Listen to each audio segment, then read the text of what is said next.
Bienvenue amis Cancer pour votre petite guidance de cet automne 2024. J'espère que vous allez bien, frères et sœurs de signe astro. Je suis Cancer aussi.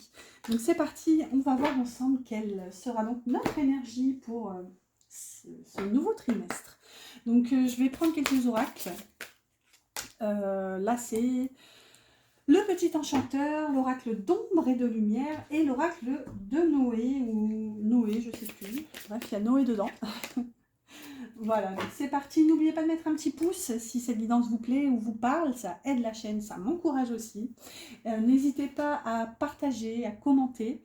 Et si vous avez besoin d'une guidance privée, vous trouverez mon mail en barre d'infos. Car n'oubliez pas que c'est une guidance générale. Et donc l'intention que je pose est qu'elle puisse aider et parler à un maximum d'entre vous. Donc voilà, si vous voulez aller voir un petit peu plus en détail votre énergie, n'hésitez pas à m'envoyer un mail.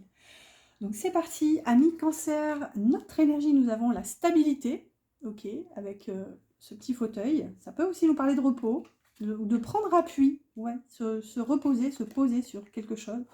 Oh non, non, je proteste. Oh, j'en ai marre, ça fait 4 fois qu'elle sort. Qu'est-ce que ça veut dire enfin? Bon ok, il y a des énergies communes, mais quand même...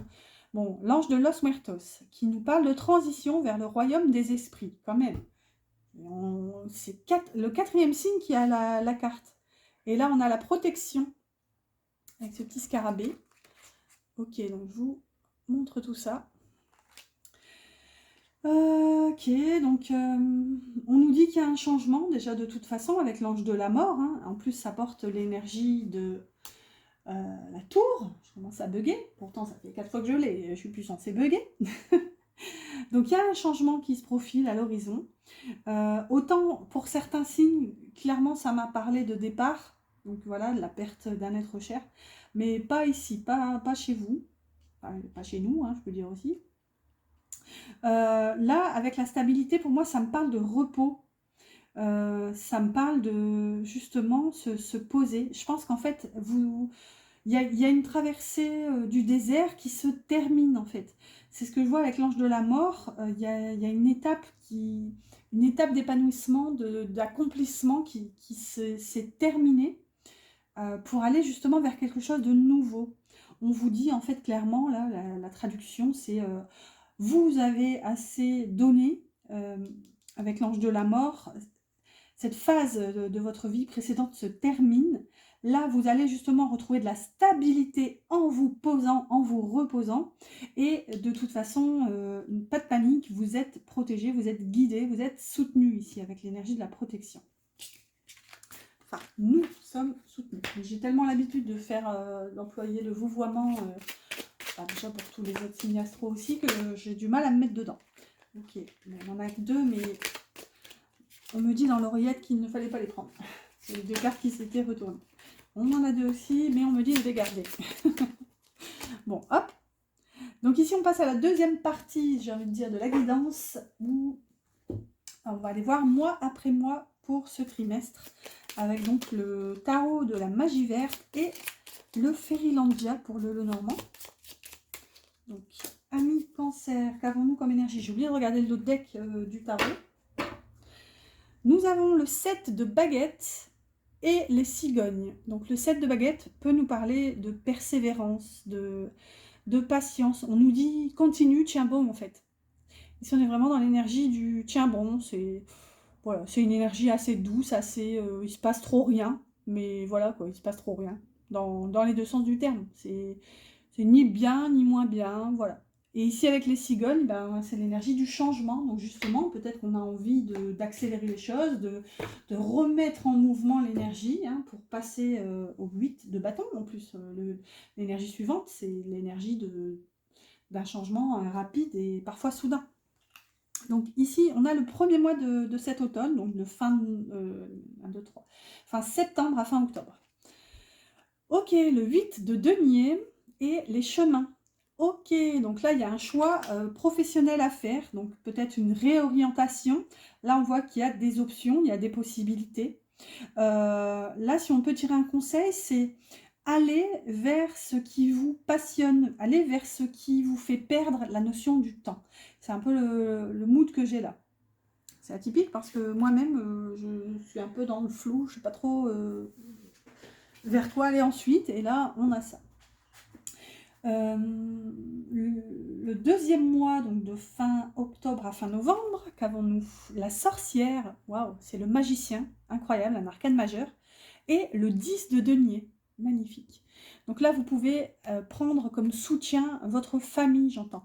Vous avez des gens autour de vous qui peuvent aussi vous aider, vous soutenir. Avec la sorcière, peut-être que ces gens vont vous aider à prendre conscience que vous avez le potentiel, en fait. Il y a un potentiel chez vous, chez nous, avec le magicien, là, qui est nommé ici la sorcière. Voilà, tout est possible, tout est là. Vous avez tous les outils pour pouvoir créer ce que vous voulez. Donc, appuyez-vous là-dessus pour faire ce choix, en fait. Et là, on a la croix. La croix qui peut nous parler de fardeau, de lourdeur. Il y a peut-être aussi des difficultés liées au foyer, à la famille. Peut-être que vous vous freinez parce que, voilà, il y a des lourdeurs dans votre énergie. Mais, encore une fois, on a la douceur, entre guillemets. C'est pas censé être doux, mais ça vient adoucir l'énergie du magicien ici qui vient nous réconforter, entre guillemets, en nous rappelant que tout est là, tout est possible en fait. Donc peut-être aussi arrêter de percevoir que le mauvais, que les problématiques, entre guillemets. Ah oui, je peux faire ça, mais, vous voyez, il y a toujours ce truc, mais j'ai ma famille, comment faire avec la famille, etc., etc. Voilà, on vous dit aussi, fais-toi confiance, suis ta petite voie, ta destinée, et voilà, en ayant confiance, justement, ta destinée te mènera vers le meilleur choix pour toi, en fait. Au dernier mois, donc voilà, de fin novembre à fin décembre, qu'avons-nous? Le 5 de baguette, donc bâton. Elles ont été renommées dans ce tarot, normalement c'est le 5 de bâton. Et le fouet. D'accord, ben, ça va déménager ici, pas dans le sens... quoi qu'on avait les cigognes au dos, donc peut-être qu'il y a bel et bien un déménagement de prévu, mais là, quoi qu'il en soit, il y a du changement dans l'énergie, ça remue, c'est même peut-être pas exclu qu'il y ait des conflits, ici avec le 5 de bâton. Avec le fouet, le balai, enfin, elle a deux noms cette carte, enfin, c'est le balai et ou le fouet. Ça nous parle un peu de nettoyage ici, parce qu'il y a une fatigue justement. Le balai, voilà, c'est un acte quotidien, c'est un acte de ménage qui nous fatigue. On a, à moins d'être, comment on dit là, maniaque, à moins d'être maniaque, on n'a pas forcément envie de passer le balai, hein, on est tous d'accord là-dessus, je pense. Donc là, il y a cette notion où il y a quelque chose qu'on n'a pas envie d'aller voir, mais on y va. On met le bec dans l'eau, là, on met le nez dedans, et tant pis si ça crée des disputes, des conflits, tant pis s'il faut jouer des coudes pour se faire sa place, on y va, en fait. On nettoie notre énergie, on nettoie le plan de travail, quoi, même si là, on a un balai et un sol poussiéreux, mais vous avez compris l'idée. Bon, allez, on va demander un conseil. J'essaie de regarder. Je ne vois pas du tout au niveau du temps. Ok, le conseil est déjà là, d'accord. C'est rapide. Alors, qu'avons-nous? Elle est à l'envers, et ça nous dit, le magicien sans blague, c'est pas comme si on l'avait juste au-dessus, ça nous parle de foi. L'univers a ses raisons qui, à elles seules, suffisent à mon espérance. Au-delà même du raisonnable, de puissants éléments œuvrent en secret. Fais-leur confiance. Et pourtant j'ai mes lunettes, mais j'ai failli lire de puissants cléments. Alors, clément, ok, clémence. Est-ce qu'on doit être clément envers nous-mêmes? Je ne sais pas. Là, ce qui me chiffonne, sérieusement, c'est que cette carte soit tombée à l'envers. Pourquoi? Pourquoi est-elle à l'envers? Parce que là, clairement, le magicien, on l'avait juste là. Et là, en fait, ça vient... Bon, on est dans le conseil, donc ça vient adoucir un peu quand même le message, mais le fait qu'elle soit à l'envers nous fait prendre conscience qu'en fait, on n'a pas confiance en nous, en l'univers, en notre destinée, en notre chemin, en notre potentiel.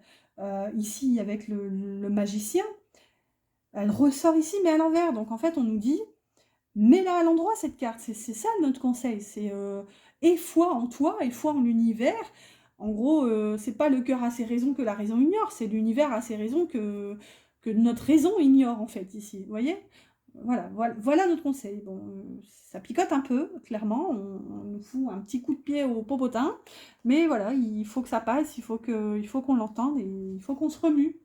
Allez, courage!